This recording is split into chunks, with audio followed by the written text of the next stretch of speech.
किसी भी लाइन से देखो मरता गरीबी है। अमीर तो एक बार है ही है, ठीक है, लेकिन सबसे ज़्यादा मरने वाली तादाद, क्योंकि कोरोना तो बाद में, अगर वो जिसके ऊपर ध्यान नहीं देंगे, हर घर में राशन के साथ साथ पैसा भी सरकार को देना चाहिए। उनको अगर ज़िंदा रखना है तो कोरोना तो बाद में आएगा, लोग भूख से मर जाएंगे। ये 24 में हाजी हफीज़ खान जाने माने समाज सेवक का स्वागत है।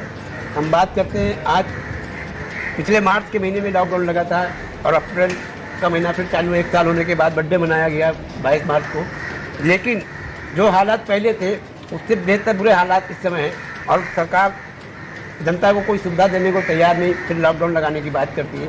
हाफिज़ भाई, पिछले समय में आपने बढ़ करके लोगों का बहुत साथ दिया, खाना बांटा, अनाज बांटा, सब तरीके से पैसा किया, सब कुछ करने के बाद अब ये लॉकडाउन की तैयारी में आप क्या कहना चाहेंगे?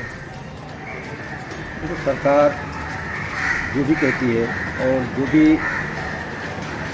वहाँ पे डिक्लेयर होता है हमारा फॉलो करना हमारा, सरकार के खिलाफ नहीं जाते, लेकिन सरकार ने ये लगाया है लॉकडाउन, ये कहीं ना कहीं बहुत गलत है।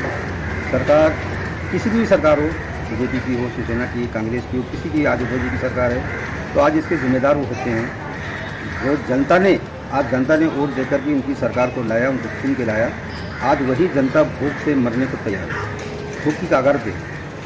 पता है कि लॉकडाउन ही एक मतलब उसका है, आप शासन को टाइट करिए। आज जो भाजी बेचने वाला, एक सभी छोटे मोटे जो बिजनेस धंधा जो कर रहे हैं, रोड पे कोई भाजी बेच रहा है, कोई कपड़ा बेच रहा है, कोई चीज़ बेच रहा है, वो दिन का कितना कमा लेते हैं? मुश्किल से मुश्किल 200, 300, 400, 500 रुपये, और 500 रुपये में उनको अपने परिवार को चलाना है। आज उनका धंधा अगर बंद हो गया है तो कहाँ जाएंगे? तो सरकार को ये सोचना चाहिए। जाएंगे मतलब कि अभी जो पिछला जो 1 साल, करीब 1 साल हो गया, 1 साल में अभी उनकी कमर सीधी नहीं हो पाई है, न तो लाइट बिल भर पाए हैं, न बच्चों की फीस भर पाए हैं। तो सरकार को सबसे पहले इसका इंतजाम करना चाहिए। प्लस जिस तरह से सारी पार्टियाँ, एक पार्टियाँ मैं बोलता हूँ, फिर या चाहे कांग्रेस हो कि राष्ट्रवादी हो कि शिवसेना हो कि बीजेपी हो कि समाजवादी हो, कोई भी पार्टी हो, इनके पास जिस तरह से वो इलेक्शन से भी 2022 का इलेक्शन तैयारी चालू हो गई थी, लोग मैदान में नेता नजर आए, व्हाइट कपड़े पहन कर के नजर आने लगे, सारे लोग दावा कर रहे हैं कि हम चुनाव लड़ेंगे, हम समाज के साथ, हम सारी चीज़ें। तो उसी तरह से अगर ये सारी पार्टियां अपने कार्यकर्ताओं को लगा के जिस तरह से कि वोट निकालते घर घर से, उसी तरह करके घर का ध्यान देते तो शायद जो पोजीशन पहले आई थी वो नहीं आती। हमने देखा है लजीज पे हम लोग जो है हाईवे के ऊपर हमने खाना बांटते थे। कमलाओं नगर कम से कम यहाँ से 202 किलोमीटर दूर पे है, वहाँ से लोग एक डब्बा खाने के लिए यहाँ तक पैदल आते थे, ये हमने देखा हुआ। तो सरकार को सबसे पहले इसका इंतजाम करना चाहिए। सबसे पहले कि लाइट बिल, बहुत लोगों की लाइट बिल भरी नहीं, कितने लोगों का मीटर उखड़ दिया है, कितने बच्चे स्कूल नहीं जा पा रहे, इनका ऑनलाइन पे ब्लॉक कर दिया गया है। तो सरकार को सबसे पहले घोषणा करना चाहिए, जो लाइट बिल बाकी है उसको ख़त्म करना चाहिए, जो फीस है उसको ख़त्म करना चाहिए, क्योंकि एक अधिकार है।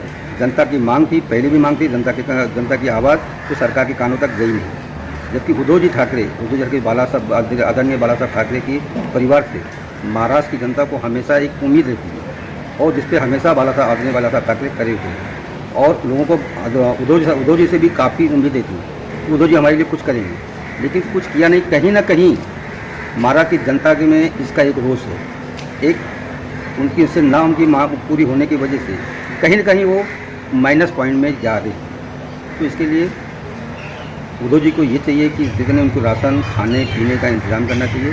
दूसरी बात, जो छोटे मोटे व्यापारी हैं, जो सब्जी बेचने वाले छोटे हैं, इनको बंद ना करा करके उसका कोई ना कोई दूसरा रास्ता निकालना चाहिए, जैसे सोशल डिस्टेंसिंग हुआ, सारी चीज़ हुआ, शासन को टाइट करके इस हिसाब से काम करना चाहिए। सबसे पहली बात रही कि जिस तरह से, एक बात और कहूँगा मैं कि कोई भी धर्म का हो, हिंदू हो तो मंदिर में जाके प्रार्थना करता है, कभी डॉक्टर तो इलाज करता है। बहुत कोई हमारे घर में बहुत मुसीबत या परेशानी या कोई आ जाती है तो आदमी कहाँ जाता है?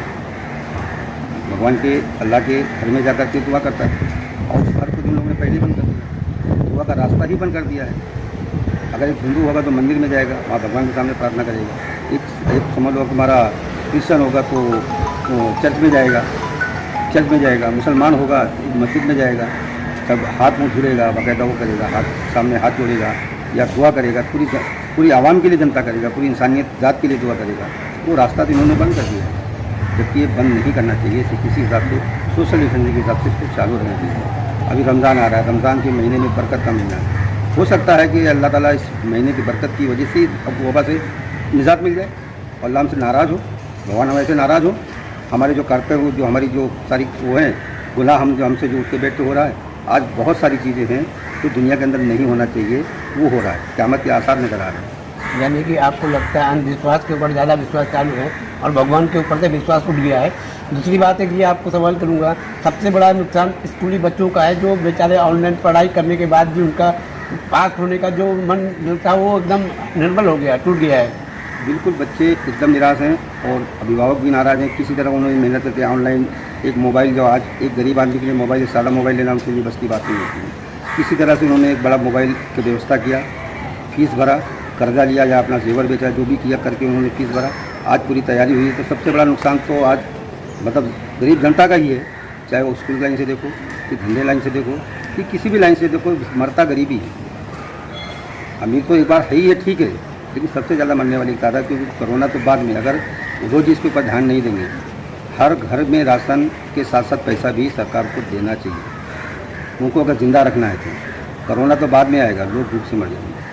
पहले बहुत लोगों ने रोड पे उतर कर बहुत लोगों की खिदमत किया, बांटा, लेकिन आज उनकी ही कमर टूट गई, आज खुद वो लेने लायक हो गए, तो देने वाले ही कम हो गए। तो इसको सरकार को ध्यान देना चाहिए।